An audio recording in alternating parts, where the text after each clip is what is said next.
जब ये सृष्टि नहीं थी तब भी वह थे, जब ये सृष्टि मिट जाएगी तब भी वह रहेंगे। जिसे ना आदि ने देखा ना अंत ने जाना, वही शिव है। आज की रात कोई साधारण रात नहीं है, यह काल रात्रि महाशिवरात्रि है। पौराणिक कथा के अनुसार आज ही के दिन महादेव ने वैराग्य जीवन छोड़कर गृहस्थ जीवन अपनाया था। आज शिव और शक्ति के मिलन की पावन बेला है, लेकिन इस उत्सव के पीछे एक और गहरा रहस्य है।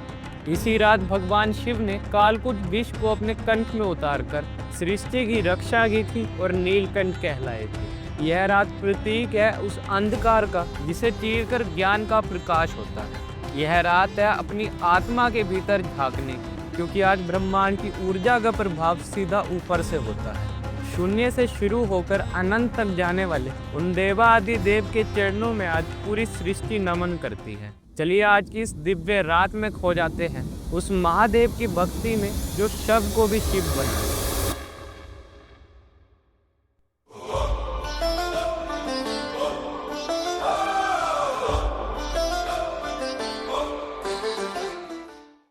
जय हिंद। मेरा नाम है अनुराग शर्मा और स्वागत है आपके एक नई वीडियो में। यह बात उस समय की है जब समय का कोई अस्तित्व ही नहीं था। सृष्टि के रचयिता ब्रह्मा और भगवान विष्णु के बीच एक बहस शुरू हो चुकी थी कि दोनों में से सर्वश्रेष्ठ कौन है। लेकिन ब्रह्मा और विष्णु जी की बहस के बीच अचानक से एक तेज प्रकाशित ज्योतिर्लिंग प्रकट हुआ, जिसका ना कोई आदि था ना ही अंत। और तभी वहां महादेव ने प्रकट होकर ब्रह्मा और विष्णु जी से इस प्रकाश के अंत का पता लगाने को कहा कि जो भी इस प्रकाश के अंत तक सबसे पहले पहुंच जाएगा, दोनों में से वही सर्वश्रेष्ठ कहलाया जाएगा। जिसके चलते विष्णु जी इस प्रकाश के अंत का पता लगाने के लिए पाताल लोक की ओर बढ़ते हैं, तो वहीं ब्रह्मा जी आकाश की ओर बढ़े। लेकिन कई देर के प्रयास के बाद भी जब विष्णु जी इस ज्योतिर्लिंग के प्रकाश का पता नहीं लगा पाए, तो वो तुरंत समझ गए कि इसका ना कोई आदि है और ना ही कोई अंत, और उन्होंने अपनी हार स्वीकार कर ली।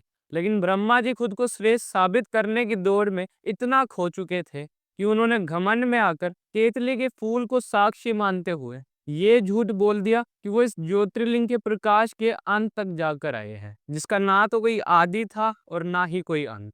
जिसके चलते महादेव ने क्रोध में आकर ब्रह्मा जी को ये शाप दिया कि अब से संसार में उनकी कभी पूजा अर्चना नहीं होगी और ना ही कभी केतली के फूल भगवान को अर्पित किए जाएंगे। इसीलिए शिवलिंग पर भी केतली के फूल चढ़ाना वंचित है। हमारे हिंदू धार्मिक मान्यताओं के अनुसार महाशिवरात्रि केवल एक पर्व नहीं है, बल्कि यह समय उस परम ऊर्जा के प्रति कृतज्ञता व्यक्त करने का अवसर है, जिसे हम भगवान शिव कहते हैं। यह कहानी है उस अनंत धैर्य की जो माता पार्वती ने दिखाया, और उस परम वैराग्य की जिसे महादेव ने प्रेम के लिए स्वीकार किया। माता सती के जाने के बाद महादेव पूर्णतः अंतर्मुख हो चुके थे। वे संसार के कोलाहल से बहुत दूर हिमालय की गहराइयों में ध्यान मगन थे। तो वहीं दूसरी तरफ माता सती पार्वती के रूप में दोबारा जन्म ले चुकी थी। उनके मन में बचपन से ही महादेव के प्रति एक मौन श्रद्धा थी। उन्होंने तय किया कि वो अपने तप से महादेव को प्रसन्न कर उनकी अर्धांगिनी बनेगी। लेकिन उनका मार्ग सरल नहीं था। उन्होंने अपनी तपस्या में वह सब कुछ त्याग दिया था जो उन्हें संसार से जोड़ता था। उनकी भक्ति में कोई शोर नहीं था, बस एक निरंतर पुकार थी जो कैलाश की गहराइयों तक पहुंच रही थी। कहते हैं जब माता पार्वती का तप अपनी पराकाष्ठा पर था, तब भगवान शिव का ध्यान टूटा और उन्होंने देखा कि एक आत्मा अपनी पूर्ण पवित्रता के साथ उनसे जुड़ने की प्रतीक्षा कर रही है। शिव जिन्हें जीत पाना असंभव है, उन्हें माता पार्वती ने अपने प्रेम और भक्ति से जीत लिया। और फिर वह पावन रात्रि फाल्गुन कृष्ण चतुर्दशी की रात, जिसे हम महाशिवरात्रि कहते हैं, इसी दिव्य मिलन की साक्षी बनी। इसी रात भगवान शिव ने अपनी निराकार ज्योतिर्लिंग अवस्था को त्याग कर साकार रूप धारण किया, और उसी रात्रि भगवान शिव और माता पार्वती का विवाह हुआ। अब मान्यताओं के अनुसार इसी रात महादेव ने तांडव भी किया था, वह नृत्य जो सृष्टि के सर्जन और विनाश को दर्शाता है। उनके डमरू की हर ताप में एक नया जन्म था और उनकी शांत मुद्रा में संपूर्ण ब्रह्मांड का विश्राम। महाशिवरात्रि की महिमा सिर्फ इस बात में नहीं है कि हम केवल मंदिर जाएं, बल्कि इस बात में भी है कि हम अपने भीतर के शिव को पहचानें।